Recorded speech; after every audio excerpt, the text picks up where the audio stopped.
Internet. Aujourd'hui, je vais vous parler d'une disparition qui est vraiment triste parce qu'elle a un peu passé inaperçue parce qu'elle est arrivée en même temps que l'ouragan Andrew.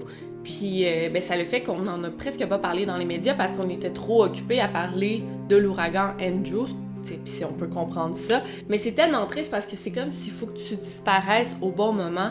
Tu sais, si tu disparais dans un moment où il y a déjà une grosse nouvelle médiatique, une grosse nouvelle dans les médias, ça vient directement impacter les chances qu'on te retrouve parce que si c'est pas médiatisé, il y a moins de chances qu'on te retrouve. Bref, c'est super triste. Puis c'est ça, c'est une histoire qui est quand même oubliée. Puis je pense que c'est important qu'on en parle aujourd'hui. This is not a test.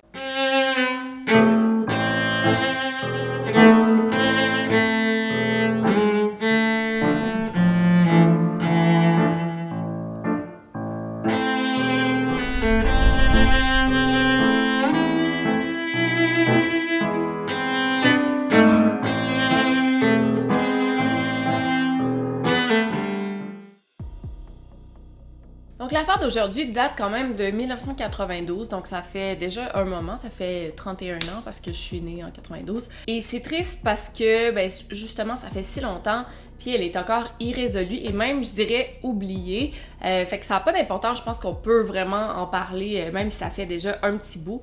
Ça a pris place dans la ville de Tupelo. Je suis pas sûre que je prononce bien, mais Tupelo, dans l'État du Mississippi, à la fin du mois d'août 1992. Et c'est exactement à ce moment-là que a eu lieu l'ouragan Andrew. Get into a position where they can be safe, not be moving about for the next couple of hours because we're about 15 minutes away from supposedly the worst part of the storm. So we're asking everybody to kind of get a safe spot and hang loose. La ville de Tupelo, on l'a décrit comme étant une petite ville très sécuritaire. Là. Les gens laissaient leurs portes de maison déverrouillées, leurs portes de voiture déverrouillées, puis il n'y a pas vraiment de crime à cet endroit-là. Mais bon, avant de s'embarquer dans les faits, je veux quand même vous parler de Lee Ochi, qui est la disparue. Elle est née dans la ville de Honolulu à Hawaï. C'est un beau bébé, le blond aux yeux bleus. Au moment des faits, elle n'a que 13 ans. Donc les parents de Lee sont Donald Ochi et Vicky Felton et tous les deux travaillent pour l'armée américaine. C'est d'ailleurs là qu'ils se sont rencontrés au travail. Ils se sont rencontrés en Californie et ils se sont mariés en 1977, donc seulement un an, quelques mois après leur rencontre. En 1981, ceci dit, ils se sont divorcés alors que Lee avait seulement 2 ans et c'est leur seul enfant qu'ils ont eu ensemble. Suite à leur divorce, Donald a été muté en Allemagne et c'est là qu'il vit désormais. Il voit sa fille quand même une fois de temps en temps, même que quand Lee avait genre 7-8 ans, elle est allée vivre quelques mois chez son père. Fait qu'il rend visite à sa fille, elle lui rend visite, ils sont encore en contact, sont en bons termes, là. On s'entend que c'est une enfant. Au moment des faits, là, Lee et sa mère vivent à Tupelo, au Mississippi, et Donald, son père, venait tout juste de servir la guerre en Irak et là, il vivait en Virginie. Depuis le divorce avec Donald, Vicky s'était remariée avec un homme du nom de Barney Yarborough. Elle est restée quand même un bon bout de temps avec lui, mais tout juste avant la disparition de Lee, il venait juste de se séparer et lui s'était pris un appartement seul. Mais il faisait quand même partie de leur vie pendant un bon bout de temps. Là. On décrit Lee comme étant une petite fille super brillante, très gentille, très sweet. Elle adore les câlins, les chiens, les chevaux et la pizza. Et elle aime beaucoup, beaucoup ses parents. Donc voilà ce qu'on sait pour le moment, la situation familiale, qui est Lee. Et là, on va passer à la journée de la disparition.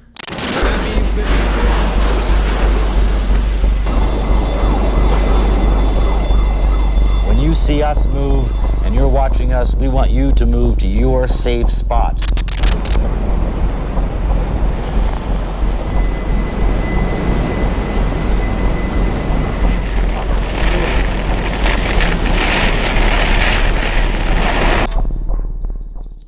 Donc l'affaire prend place exactement le 27 août 1992. C'est la fin des vacances, puis L'école n'est pas encore recommencée, donc Vicky doit aller au travail et Lee doit rester seule à la maison. Bon, à 13 ans, je pense que c'est assez raisonnable de laisser son enfant seul à la maison. Elle peut garder, même qu'à 13 ans, on peut faire du babysitting. Fait que je vois pas de problème avec ça. Mais c'était l'une des premières fois que, effectivement, Lee restait seule à la maison. Ce matin-là, Lee et Vicky, sa maman, se sont réveillées toutes les deux à 6h45. Elles ont pris le petit déjeuner ensemble et vers 8h du matin, Vicky a quitté pour le travail. En soirée, elles avaient prévu d'aller à la soirée porte ouverte dans l'école de Lee, où elle allait aller à l'école. C'était supposé qu'elles y aillent avec la grand-maman de Lee.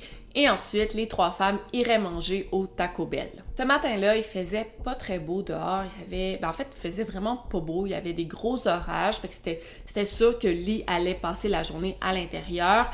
En fait, il y a l'ouragan Andrew qui se dirigeait vers le nord du Mississippi. Et avant de continuer, parlons-en de l'ouragan Andrew, qui a été quand même un big deal, là, pour vous donner quelques statistiques. Ce fut un ouragan de catégorie 5 qui a particulièrement touché les Bahamas, la Floride et la Louisiane, mais il y a aussi d'autres États qui ont été grandement affectés. Comme l'ouragan se dirigeait vers le Mississippi, là, Vicky était un peu inquiète vu que sa fille était seule à la maison. Bon, elle savait que sa fille allait pas sortir durant l'ouragan, mais elle voulait quand même l'appeler pour s'assurer que tout était beau. Alors Vicky a appelé à la maison un peu avant 9h du matin et Vicky et sa fille avaient un bon système en fait parce que Lee, quand sa mère était pas là, elle ne répondait pas au téléphone pour pas qu'elle parle à des inconnus, pour pas qu'elle dise qu'elle est seule, on peut comprendre, mais elles avaient un système. Donc Vicky appelait à la maison, elle laissait sonner 2 coups, puis elle raccrochait pour dire bon, 2 coups, c'est moi. Et elle rappelait tout de suite après. Et là, Lee répondait parce qu'elle savait que c'était sa mère. Donc ce matin-là, elle a fait le système. Elle laisse sonner 2 coups, raccroche,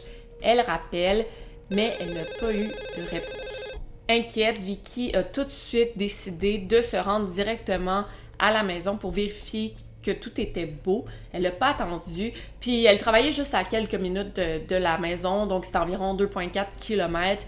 Fait qu'elle a décidé de se rendre à la maison pour s'assurer que Lee était en sécurité. Et c'est là que tout ça va devenir étrange.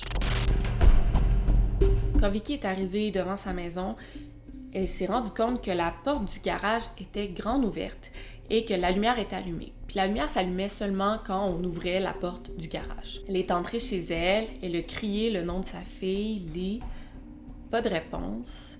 Elle est allée voir dans sa chambre, elle s'est rendue compte qu'il y avait sa petite couverture préférée sur le sol, sur le tapis. Et c'est là qu'elle a vu dans le corridor des éclaboussures de sang sur les murs et puis une grosse flaque de sang sur le sol, sur le tapis. En panique, elle a fait le tour de la maison. Elle a appelé le nom de sa fille à plusieurs reprises. Sa fille était introuvable. C'est là qu'elle a appelé le 911, la police, pour signaler la disparition de sa fille, signaler ce qui se passait, ce qui était inquiétant dans la maison. Et après seulement quelques minutes, la police s'est rendue sur les lieux. Et dès les premiers instants, comme il y avait du sang, des éclaboussures de sang, on parlait déjà d'une scène de crime. Selon les enquêteurs, tout ce sang, les éclaboussures de sang, ça indiquait clairement que Lee avait été blessé. It gives us a feeling that there was a act of violence there. That's all we know right now. Bon, on ne sait pas à quel point c'est grave, mais ça indiquait que Lee avait perdu beaucoup de sang. Il y avait aussi une petite flaque de sang par terre devant la chambre de Lee et le sang était mouillé, il était pas sec, fait que ça venait tout juste de se passer, ça faisait pas longtemps là. Il y avait aussi des éclaboussures de sang sur le cadre de la porte, ce qui peut nous laisser croire que Lee, elle aurait été blessée à la tête, donc probablement frappée à la tête, ça l'aurait provoqué des éclaboussures de sang, parce que le sang arrivait à une hauteur quand même, en tout cas pas très haut.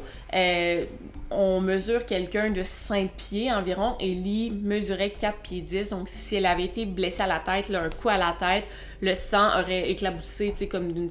si Lee était beaucoup plus grande, genre 6 pieds, le sang serait comme beaucoup plus haut. Fait qu'on peut présumer que c'est une enfant qui a reçu cette blessure parce que si c'est un adulte, le sang serait plus haut. Il y avait aussi un peu de sang dans la salle de bain, mais ça indiquait comme qu'il avait été nettoyé. En fait, on avait essayé de le nettoyer, il y en avait encore, mais on voyait comme une trace de quelqu'un qui a essayé de le laver. il n'y avait aucun signe d'entrée par effraction dans la maison. Donc, pas de serrure forcée, pas de trucs par terre, donc pas de fenêtres cassées. Donc, rien qui indiquait que la personne aurait forcé son entrée. Mais en même temps, comme j'ai dit plus tôt, les gens laissaient leur porte déverrouillée à cet endroit-là. Donc, peut-être que la personne est entrée tout simplement, ou peut-être que Lee l'a laissé entrer. Fait que là, ça pourrait indiquer que peut-être, c'est très possible que Lee connaissait la personne qui est entrée chez elle, que c'était quelqu'un qui était à l'aise avec lui ou elle, pour qu'elle laisse rentrer cette personne-là chez elle. Bref, on va y revenir tout ça, là. Il y avait aussi d'autres indices qui sont très intéressants, mais aussi effrayants. Selon Vicky, il manquait quelques vêtements appartenant à Lee. Là, je vais vous dire exactement ses chaussures, une paire de shorts, une nouvelle paire de sous-vêtements qu'elle venait tout juste de recevoir pour son anniversaire, ses lunettes et un sac de couchage, soit un sleeping bag. Et on a tout de suite remarqué que dans le panier à linge, il y avait la petite jaquette, la petite robe de pyjama de Lee avec du sang dessus, séché. Et le sang, de la façon que ça avait coulé, c'était comme ça, fait que ça indiquait que probablement que Lee avait été frappé à la tête, parce que si le sang était plus vers le bas de la jaquette, bon, ça pourrait indiquer une autre sorte de blessure, mais là, comme ça, ça nous laissait sous-entendre que Lee avait été blessée à la tête. Et aussi qu'elle avait dû enlever sa jaquette et se changer peut-être par force. Fait que ça devait pas être très longtemps après que sa mère soit partie que l'accident a eu lieu. L'accident, que l'entrée par effraction et les blessures ont eu lieu parce qu'elle portait toujours son pyjama, là. Le sang a été testé, effectivement, il appartenait à Lee. Et dans les premiers instants de l'enquête, là, les policiers ont commencé par faire le tour du voisinage. Des recherches ont été organisées, surtout dans les boisés, dans les forêts du coin. On n'a rien trouvé, malheureusement. Même les chiens n'arrivaient pas à sentir sa trace là, après la maison. C'est comme ils sentaient plus l'odeur de Lee. Mais d'un autre côté, la température n'aidait pas là, parce qu'il y avait des gros orages, beaucoup de pluie. Ça aurait pu effacer l'odeur là, de Lee, malgré qu'on l'a vu dans ma vidéo avec les maîtres de chiens de cadavres. Quand il fait frais, quand il y a du vent, ça aide pour l'odeur. Mais là, c'est un autre style. Là. C'était des chiens pisteurs. Bon, j'explique tout, là, mais c'est des chiens pisteurs, donc ils suivent une trace, alors que des chiens de cadavres, ils sentent dans l'air l'odeur de cadavre, ce qui est quand même différent. Quand le papa de Lee, Donald, a appris la disparition de sa fille, il était complètement sous le choc. Et je vais vous traduire exactement ce qu'il a dit. C'est comme si quelqu'un m'avait donné un coup de poing dans le ventre. Je sais même pas ce que j'ai fait toute la journée au travail. Au départ, je croyais qu'elle avait peut-être fait une fugue, donc je suis pas allée immédiatement au Mississippi. Parce que effectivement, avec les vêtements disparus, ça pourrait vraiment ressembler à une fugue, mais là, avec le sang retrouvé, ça enlève un peu cette idée-là de la fugue. Je continue. Pendant des jours, j'étais comme dans un état second et je n'arrêtais pas de penser à mon pistolet et j'avais juste envie d'aller à Tupelo pour tuer quelqu'un. Mais je savais pas qui tuer. Je le sais toujours pas. Et effectivement, après 2 semaines, là, Donald s'est finalement rendu à Tupelo pour aider dans les recherches. Mais malheureusement, plus le temps avançait, moins les chances étaient grandes de retrouver Lee vivante ou de la retrouver tout court. Puis je me suis dit, mon Dieu, 2 semaines là, que ta fille est disparue, c'est quand même long, là, tu sais, avant de te rendre sur les lieux. Mais en même temps, tu sais, on peut pas juger, là. Peut-être qu'il pouvait pas sortir du travail, peut-être, tu sais, on le sait pas, là. Peut-être qu'il y avait d'autres trucs à s'occuper.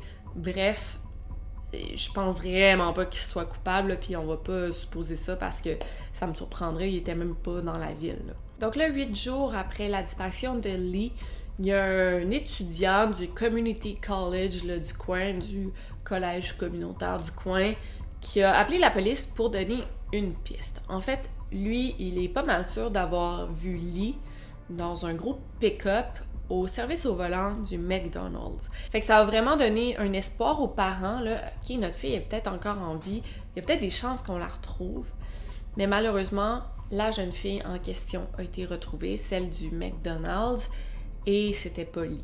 Et là, 1 semaine après les événements, il y a quelque chose qui va arriver, qui va rien changer malheureusement, mais qui va encore plus inquiété sur qu'est-ce qui est arrivé à Lee. L'ancien beau-père de Lee, Barney Yarborough, il a reçu un colis chez lui, un petit paquet adressé à son nom. Et à l'intérieur, il y avait les lunettes de Lee.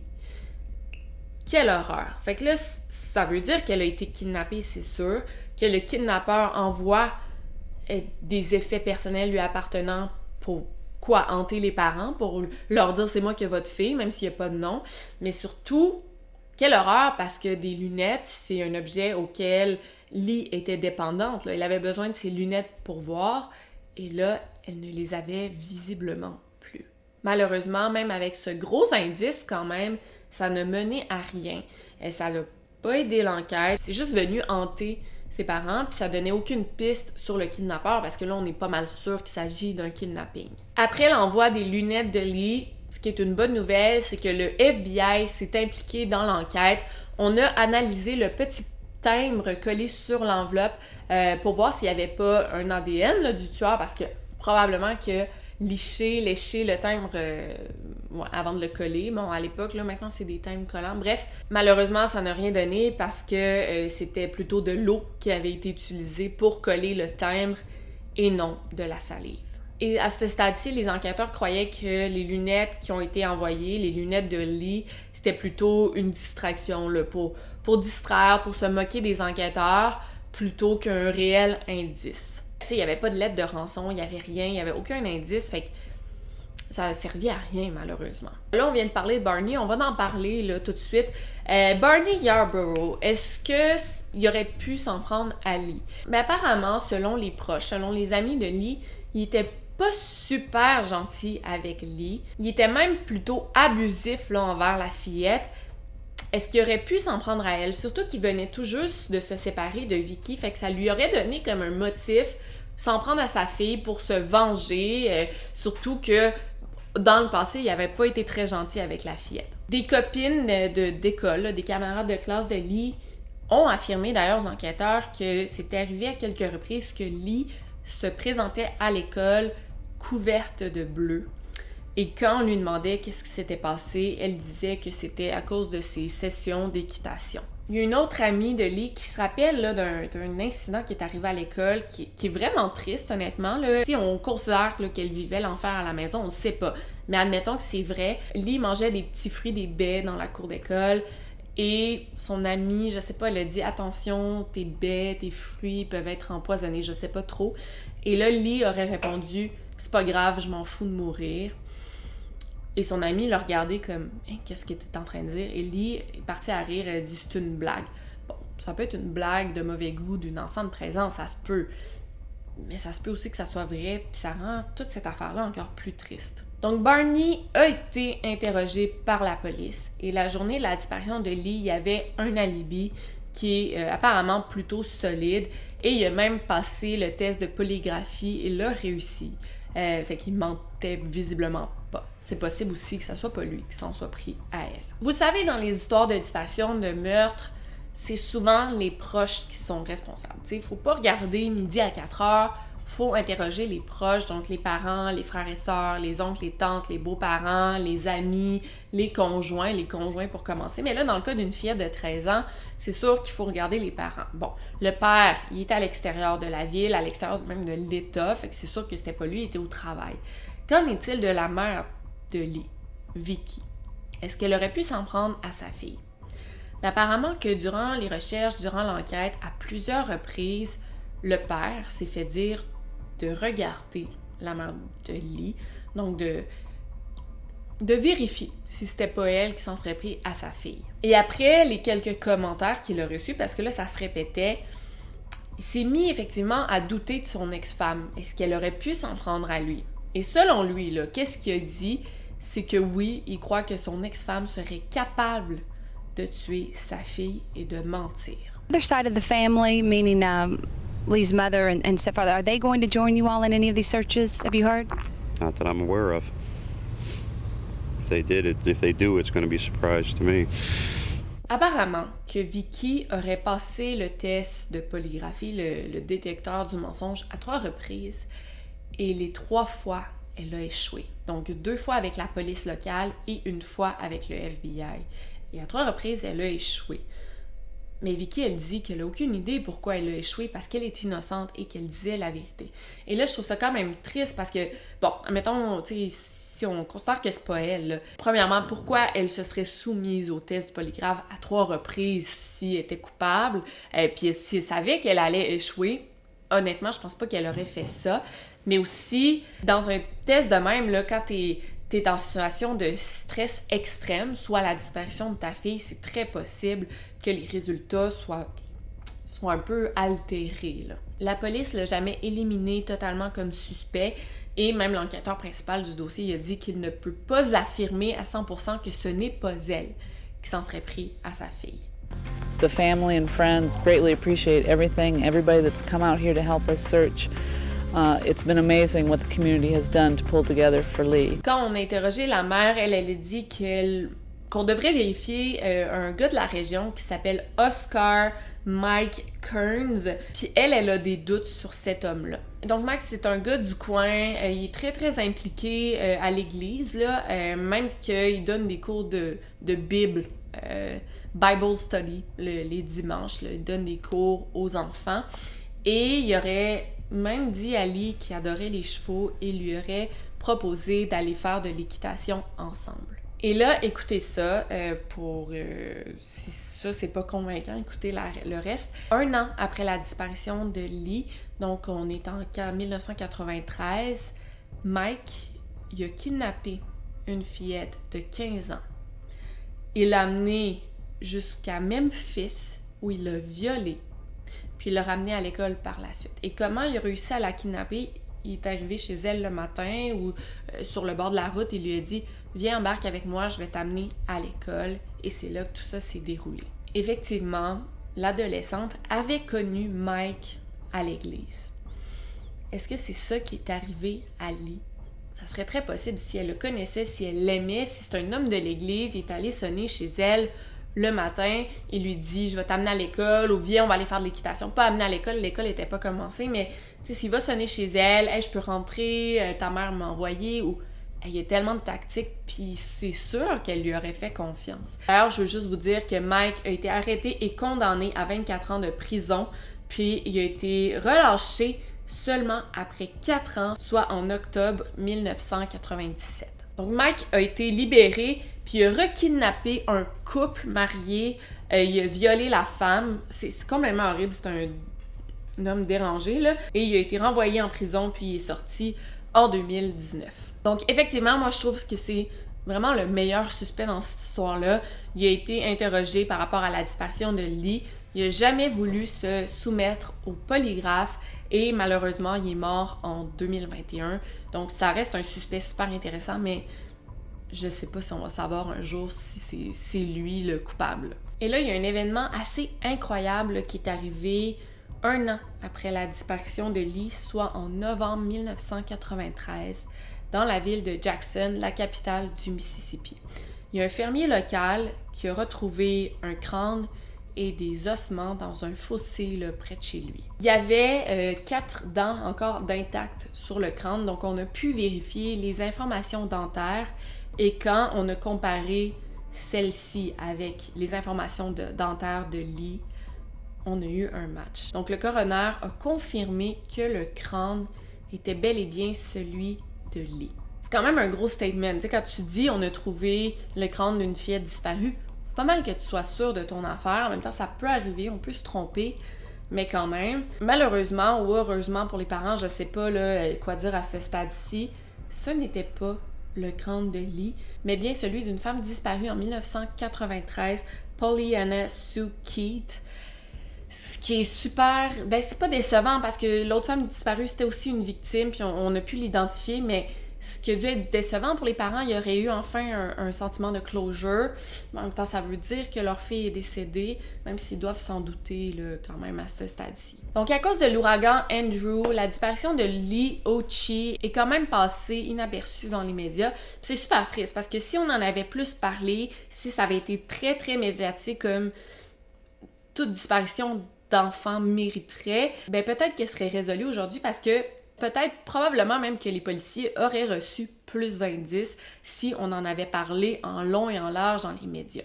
Et aussi, on peut penser, là, en 1992, on n'avait pas la même technologie ADN qu'on a aujourd'hui, tu sais. Est-ce qu'on aurait pu recueillir de l'ADN dans la maison, dans la scène de crime, dans l'enveloppe, sur les lunettes? Peut-être que oui.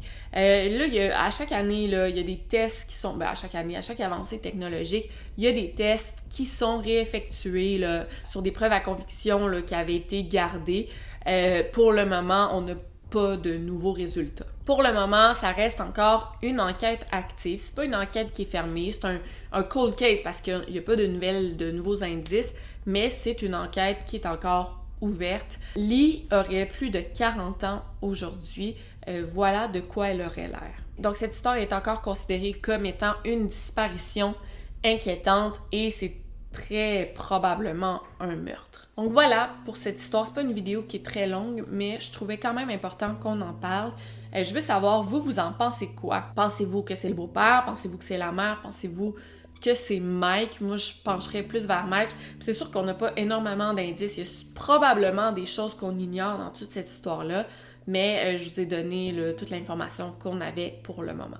Donc, si vous avez aimé cette vidéo, n'oubliez pas de vous abonner, d'activer la petite cloche, c'est très important, et de commenter, de laisser un like. Et on se voit la semaine prochaine pour une nouvelle vidéo. N'oubliez surtout pas de garder l'œil ouvert. Over and out.